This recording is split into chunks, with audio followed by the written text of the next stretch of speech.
안녕하세요. 저는 30대 중반의 남자이고 결혼을 준비하고 있었던 예비 신랑이었습니다. 물론 이렇게 말을 하는 이유는 이젠 더 이상 그 결혼을 하지 않게 되었기 때문이죠. 제가 사연으로 들려드릴 이야기는 어찌 보면 정말 으스스하고 소름 끼치는 이야기가 될지 몰라요. 제가 글로 제 이야기를 표현하는 것은 처음이라 잘 할 수 있을지 모르겠지만 조금 실수가 있더라도 너그러이 양해를 부탁드리겠습니다. 저에게는 정말 살면서 또 이런 사랑을 할 수 있을까? 싶을 정도로 엄청나게 사랑하는 여자가 있었습니다. 저보다 4살 어린 아름다운 여자였어요. 책이나 사연들에 종종 나오는 첫눈에 반했다고 표현하는 구절을 보면 저는 다 거짓말이고 과정된 표현이라 생각했는데 전혀 아니더라고요. 저는 그녀를 보자마자 첫눈에 반해버렸기 때문입니다. 저는 그녀를 지인의 생일 파티에서 만나게 되었어요. 생일 축하를 위해 찾아간 거였지만 지인이고 나발이고 제 눈에는 그녀만 눈에 들어오더라고요. 저는 정말 수줍음을 많이 타는 성격이라서 누구에게 먼저 대시를 하거나 다가가거나 적극적으로 표현하지 못하는 성격인데 그날은 정말 무슨 정신이었는지 그녀에게 제 휴대폰을 냅다 들이밀며 전화번호를 알려달라고 졸랐습니다. 제게 그런 용기가 있다는 사실을 저도 그날 처음 알았던 것 같아요. 수줍게 웃으면서 제게 전화번호를 알려준 그녀와 그렇게 연락을 하게 되었고 우린 연인이 되었습니다. 3년 정도 연애를 하고 있으니 이 사람과 제가 함께 미래를 그려나가고 싶다는 생각이 들더라고요. 저희는 너무 잘 맞았고 연애라는 동안 단 한 번도 큰 소리가 오간다거나 그런 경우도 없었거든요. 게다가 너무 사랑하고 있어서 매일 함께하고 싶다는 마음이 절로 들었죠. 전 여자친구에게 청혼을 하게 되었고 여자친구 또한 기쁘게 받아들여 주었습니다. 하지만 저희 두 사람의 마음과는 달리 결혼하는 과정은 하나도 순탄하지 않았습니다. 저희 집에서는 제가 사랑하는 사람과 결혼을 하겠다고 하자 기쁜 마음으로 허락해 주었어요. 하지만 그에 비해 여자친구네 집에서 허락을 받는 것은 전혀 쉽지 않았죠. 결혼을 반대하는 이유는 가정 형편 때문이었습니다. 저희 집은 가난합니다. 아버지는 일용직으로 하루를 벌면 그 하루를 우리 가족을 먹여 살리셨고 저희 어머니는 온갖 자빌들을 도맡아 하면서 돈을 버셨어요. 먹고 싶은 것을 마음껏 먹지 못했고 갖고 싶은 것, 하고 싶은 것 전부 마찬가지였어요. 저는 포기하는 방법을 가장 빨리 배웠었어요. 그래서 어렸을 때부터 공부만이 살 길이라고 판단을 했습니다. 학원을 갈 수도 없었기 때문에 잠을 줄여가며 코피를 쏟아가며 정말 악으로 깡으로 공부하고 또 했어요. 대학을 가게 되었을 때 연세대와 고려대 둘 다 합격했지만 돈이 없어 가지 못했습니다. 전액 장학금을 줄 수 있는 곳으로 바꿔서 가야 했거든요. 대학에 입학하면서 이제 저도 남들처럼만큼은 아니어도 여유를 가지겠거니 했는데 어머니가 갑자기 아프시게 되는 바람에 아르바이트로 돈을 벌어야 했습니다. 그러던 와중에 제 밑으로 둘이나 있는 동생들도 챙겨야 했고 공부까지 해야 했죠. 좋은 곳에 취업해 돈을 많이 벌어야 했거든요. 다행히 굉장히 좋은 대기업에 입사할 수 있게 되었습니다. 저는 제가 대기업에 입사해서 돈을 남들보다 조금 더 벌게 되면 저희 집의 가난이 끊어질 줄 알았습니다. 하지만 가난은 그렇게 쉽게 떨쳐낼 수 있는 것이 아니었죠. 항상 아등바등 살았어요. 너무 힘들었는데 힘들다고 말을 하고 주저앉을 수가 없었어요. 대기업에 입사해서 돈 잘 버는 장남인 저만 바라보는 부모님과 동생들의 시선이 숨통을 조여왔지만 외면할 수가 없었거든요. 부모를 원망하지 않았다고 하면 거짓말이겠지만 그렇다고 원망만 하고 있을 수도 없었습니다. 전 그렇게 항상 무언가를 양보했고 포기했고 단념하는 삶을 살아온 사람이었어요. 하지만 여자친구는 그런 저와 정반대의 삶을 살아왔더군요. 여자친구와 연애를 하는 내내 조금 부유하다고 조금씩 느끼고 있었던 것 같아요. 여자친구의 아버지는 해외에서 일을 하고 계셨고 여자친구는 한국에서 어머니랑 둘이서 살고 있었는데 자주 백화점에 가서 쇼핑을 했고 가방도 자주 바뀌었죠. 돈을 쓰는 씀씀이도 많이 달랐습니다. 저는 소고기를 먹으러 갈 때도 이 돈이면 돼지고기가 몇 인분이지? 하면서 먹는데 여자친구는 그저 행복하게 즐기면서 먹더라고요. 그게 참 내심 부러웠죠.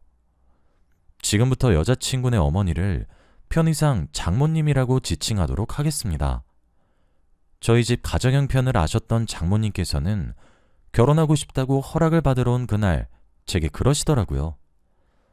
난 우리 딸 가난한 곳에 시집 보내고 싶은 생각 없어.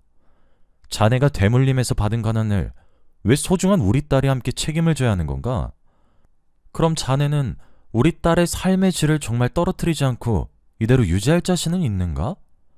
자네 집 정말 가난하지 않은가? 참, 가난하면서 애는 왜 줄줄이 낳았는지. 아무렇지 않게 가난한 사람은 싫으시다는 말, 가난은 끊을 수 없다는 말, 형편을 생각지 않고 아이를 왜 줄줄이 낳았는지. 전부 제가 과거에 했던 생각이었고 원망이었지만 생판 남의 입으로 그런 말을 듣는다는 것이 정말 치욕스러웠고 가슴에 비수가 되어 날아 꽂히더군요. 하지만 여자친구를 위해서 모든 것을 참을 수 있었어요. 그러나 장모님께서는 제가 가난해서 싫다고 제게 모멸감을 주면서 비아냥거리시며 극구 반대를 하셨죠. 장모님을 만나고 돌아오는 날이면 술에 손이 참 많이 가더군요. 그러던 어느 날이었습니다. 여자친구가 갑자기 저더러 점을 보러 가자고 하더라고요. 그 말을 들으니 그런 것에라도 의지해서 어떻게 장모님을 설득시킬 겸 물어볼까 싶기도 하고 눈을 반짝이면서 우리 궁합을 점치러 가자고 하는 여자친구가 너무 귀여웠어요. 제가 고개를 끄덕이며 알겠다고 하자 여자친구는 장모님께서 엄청 용한 곳을 알려주었다고 앞장서더군요.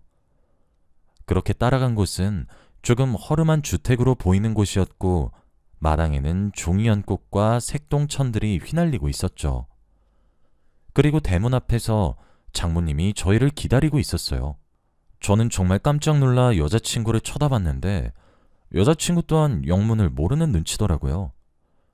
알고 보니 여자친구가 점을 보러 가겠단 말을 듣고 이곳을 소개해 주신 이후에 점집에 물어 저희가 오는 시간을 알아내신 거였어요. 안녕하십니까 장모님. 내가 왜 자네 장모님인가? 인사를 드려도 찬바람이 쌩쌩 부시는 장모님의 모습에 머쓱했지만 여자친구가 나서서 분위기를 중화시킨 이후 셋이서 함께 들어가게 되었습니다. 안에 도착하니 정말 무섭게 생긴 무당이 앉은 채로 저희를 반겨주었어요. 부채로 얼굴의 절반을 가리고 눈만 빼꼼히 보였죠. 짙은 화장의 탓인지 찢어진 눈으로 저를 보는데 노려보는 것만 같았어요. 초록 저고리에 빨간 치마를 입고 있었습니다. 포스에 압도되어서 그런지 기가 절로 죽더라고요. 무뚝뚝하게 태어난 시간이나 생일이나 이것저것 물어보셨고 저는 대답했습니다. 바로 그때 얼굴을 가리고 있던 부채를 탁 접어 내려놓더니 딸랑이 방울 같은 걸 한 손에 쥐었죠. 그리고는 자리에서 일어나 미친 듯이 흔들면서 알 수 없는 방언을 하면서 눈을 뒤집기 시작했어요. 점괘를 왜 그딴 식으로 보는 것인지 진짜 너무 무서웠어요. 여자친구도 겁을 먹었는지 제 팔을 꼭 붙잡고 있더라고요. 그때 옆에 있는 장모님 쪽을 흘끗 보니 장모님은 무서워하기는커녕 오히려 비나이다 하면서 무릎을 꿇고 손을 싹싹 빌면서 기도를 드리고 있으시더라고요. 진짜 안 그래도 너무 무서워서 오금이 저리는데 소름 끼치기 시작했습니다. 미친 듯이 알아들을 수 없는 말을 내뱉으며 짤랑짤랑거리며 방울을 흔들어대던 무당은 갑자기 모든 행동을 멈추었고 방울을 들고 있던 손을 천천히 내렸고 하늘을 향하던 고개도 천천히 내려 저를 보기 시작했어요. 순식간에 그 공간은 정막이 가라앉았고 고요해졌죠. 저를 한참이나 빤히 쳐다보더니 무당은 궁합이 좋아. 너무 좋다. 라고 내뱉었어요. 아기 같은 말투와 목소리로 말이에요. 그 말을 듣고 장모님은 가슴을 쓸어내리며 기다렸다는 듯 가방에서 사탕과 초콜릿 같은 것들을 꺼내 무당의 손에 쥐어주더군요. 그러시면서 저희에게 무당이 동자신을 모시고 계신다고 살짝 말씀해 주셨어요. 제 눈에는 미친 사람으로밖에 보이지 않았지만 장모님께서는 진지하게 그 무당을 믿는 듯 보였어요. 그도 그럴 것이 복채를 두둑히 주는 것도 모자라 부적도 써달라고 하시더라고요. 눈앞에서 100만 원이 넘게 왔다 갔다 하는 걸 보고 입이 떡 벌어졌죠. 장모님은 그 부적을 저와 여자친구에게 각각 한 장씩 주셨어요. 매일매일 품에 지니고 다니라고 하시면서 말이에요. 여자친구야, 원래 장모님 말을 잘 듣는 편이어서 문제가 없었고, 저는 그날 장모님께서 제게 처음으로 먼저 말을 걸어주신 것이 너무 기뻐서 알겠다고 대답했습니다. 과정이야 조금 무섭기는 했지만 어찌되었든 장모님과 제 관계가 조금 개선된 것 같아 기분이 좋았어요. 그리고 실제로도 그날을 기점으로 장모님의 태도가 엄청 달라지셨어요. 갑작스럽긴 했지만 제 이름도 부르지 않으시던 분이셨는데 아들이라고 불러주시면서 엄청 살뜰히 챙겨주셨고, 계속 냉랭하게 대하시던 장모님이셨는데 다정하고 따뜻하게 절 대해주셨거든요. 제가 조금 당황스러워하는 기색이 보이셨는지 그동안 많이 섭섭했지? 내가 미안하구나. 사실 처음엔 네가 탐탁치 않았던 것은 사실이야. 그래도 어쩌겠니? 동자신님께서 너희 두 사람 궁합 보고 최고라고 하시는데 그동안 내가 서운하게 했다면 훌훌 털어줄 순 없겠니? 고작 점괘 한마디에 제 처우가 달라지는 것이 조금 야속하기도 하고 당황스러웠지만 좋은 게 좋은 거라고 생각하기로 했습니다. 제게 다정해지신 것뿐만 아니라 장모님께서는 저희 두 사람의 결혼도 허락을 해주셨습니다. 다만 조건이 하나 있었어요. 장모님께서는 하나뿐인 딸이 벌써 결혼하고 가정을 꾸리면서 분가시키고 싶지 않으니 조금만 더 데리고 있고 싶다고 하셨어요. 여자친구가 정말 애교도 많고 사랑스러운 사람이라 장모님의 마음이 이해가 갔습니다. 결혼을 2년만 늦추자고 하셨고 저도 2년 뒤면 좀 더 돈을 더 모아서 결혼을 할 수 있을 것 같아 찬성을 했습니다. 대신 장모님께서는 결혼을 전제로 만나는 거라 동거를 시켜주고 싶은데 아직 딸을 출가시키긴 싫으니 저더러 장모님 댁으로 들어와서 살아도 좋다고 제안을 하시더라고요. 전 당연히 좋았죠. 여자친구와 오래 함께 있을 수 있으니까 말이에요. 그렇게 결혼은 하지 않았지만 처가살이가 시작되었습니다. 저를 아는 사람들 모두가 걱정을 했어요. 결혼하기 전부터 처가댁에 들어가서 사는 것이 말이 되냐부터 시작해서 장모님이 유난이라고 하면서 말이에요. 그래도 어쩌겠습니까? 제가 사랑하는 여자의 어머님이신걸요. 그리고 막상 장모님 댁에 들어가서 살아보니까 솔직히 이렇게 편해도 되나? 싶을 정도로 편했습니다. 장모님은 이제 저를 사위가 아닌 아들로 여기실 거라고 하시면서 보약을 지어오셨고 손수 챙겨주셨어요. 보약의 영양제에 출근하는 저를 배웅도 해주셨습니다. 제가 가끔 가다 부적 챙기는 것도 까먹을까 손수 저를 살펴주셨죠.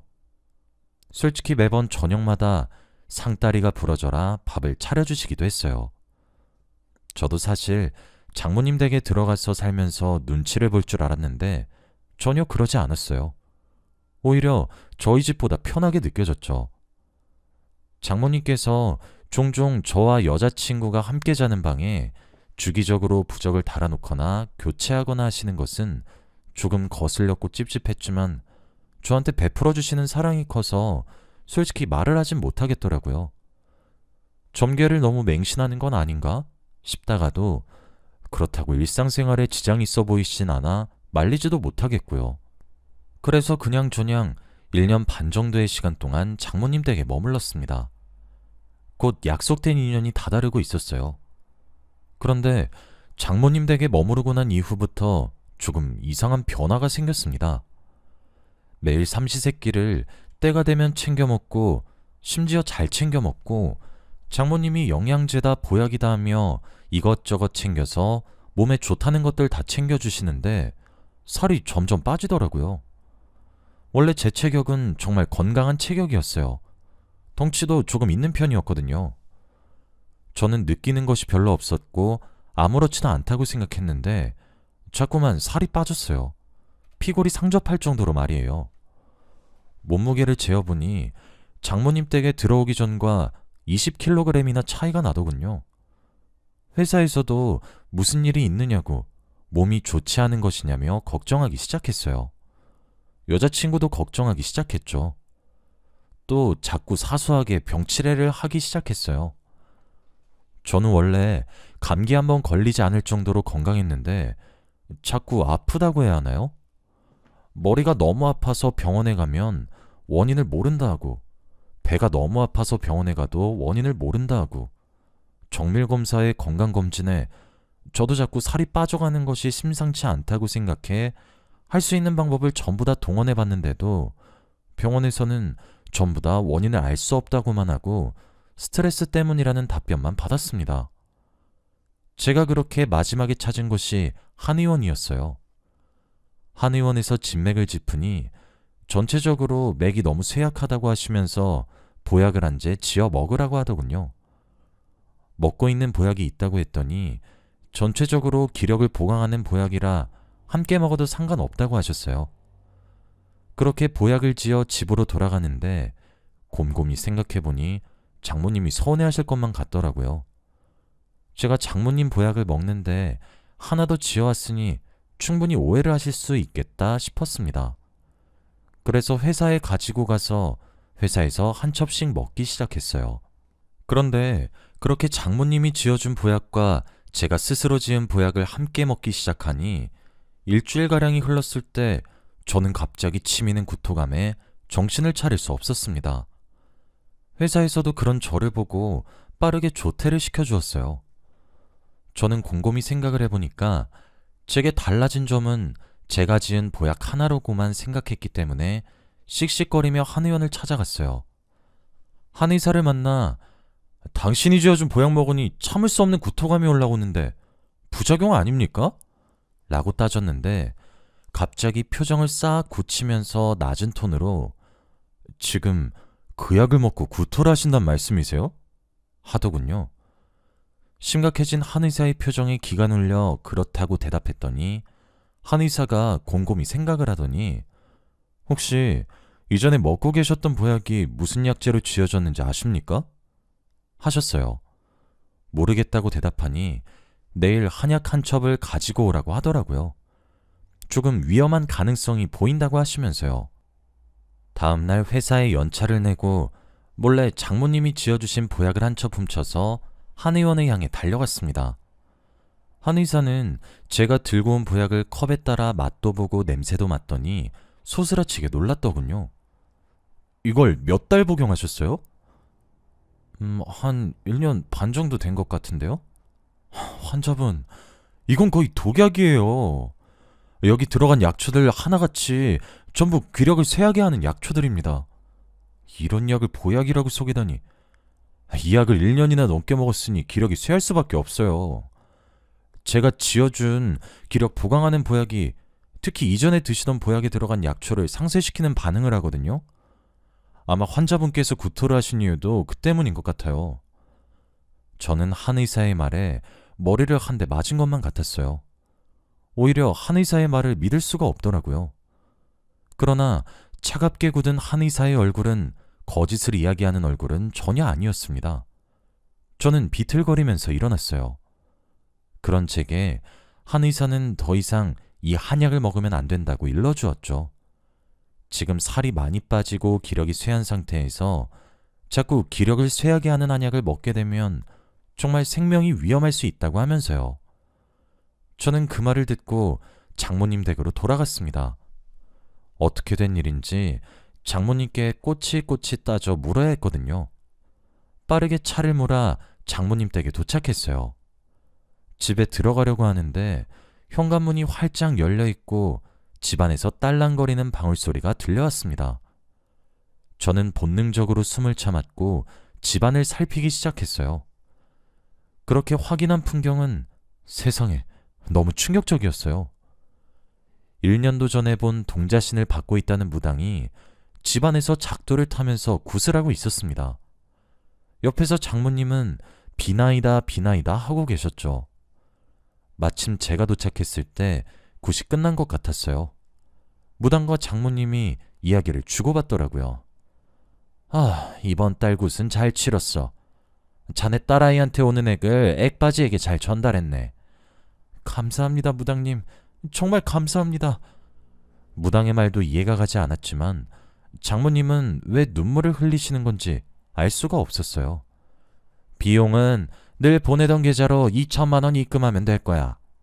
자네 딸아이 임신했다더니 아이 떨어뜨린 건 확실하겠지? 그럼요.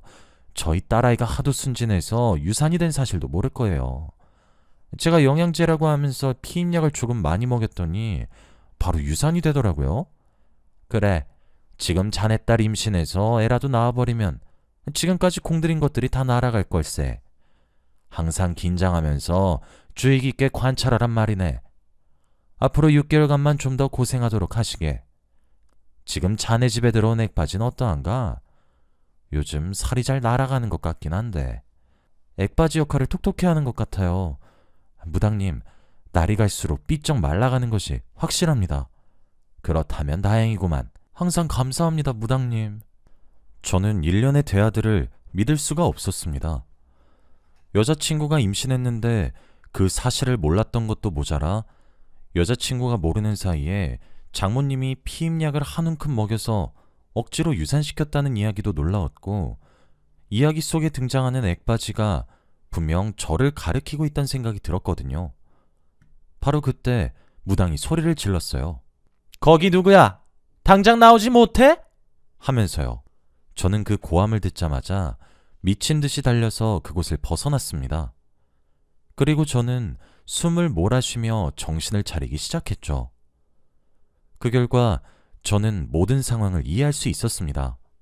여자친구에게 쏟아질 모질고 사나운 운수들을 제게로 옮겨서 제가 대신 받고 있었고, 그러기 위해 저를 잡아놔야 했던 거라 장모님 댁에 들어오라고 권유했던 거였단 사실이었죠. 그리고 여자친구와 제가 나눠 가진 그 부적조차도 아마 그러는데 이용한 것이었을 거고, 제가 너무 건강하다 보니까 혹시라도 나쁜 기운을 튕겨낼까 싶어서 제 기력을 쇠약하게 하는 약을 먹였단 거였죠. 그러는 와중에 저와 여자친구 사이에 생겼었던 아기들도 저희가 미처 알아차리기도 전에 장모님이 억지로 유산시켰던 것이고요. 머리가 팽팽 돌아가기 시작했고 저는 도망쳐야 한다는 생각만 저를 지배했습니다. 일단 먼저 장모님 댁에 제 물품들을 두고 나오면 안 되겠다는 생각이 많이 들었어요.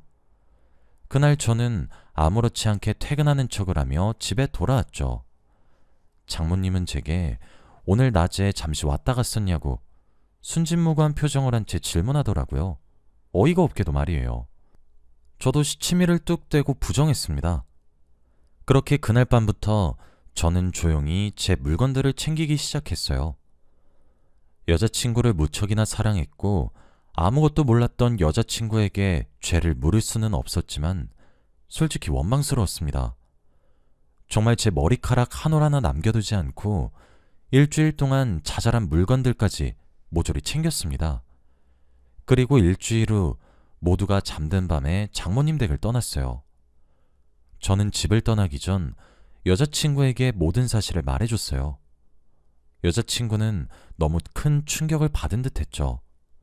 제게 미안하다고, 그래도 자신을 버리지 말라고 애원하는 여자친구를 보니 가슴이 아팠지만 나를 반짝이는 눈으로 무섭게 노려보던 장모님 얼굴이 여자친구 얼굴에 겹쳐지더라고요. 전 애달프게 저를 잡는 여자친구를 뿌리치고 도망치듯 떠났습니다. 저는 지금 정신 나간 장모님으로부터 도망친 지 1년 반이 지났어요. 그 시간 동안 빠졌던 살은 다시 천천히 붙었고 다시 건강을 회복하게 되었습니다. 나중에 알게 된 사실은 액바지 취급을 받던 제가 모든 사실을 알고 도망치고 난 뒤 정확하게 6개월이 지나 여자친구가 위암에 걸렸다는 사실을 전해 듣게 되었어요.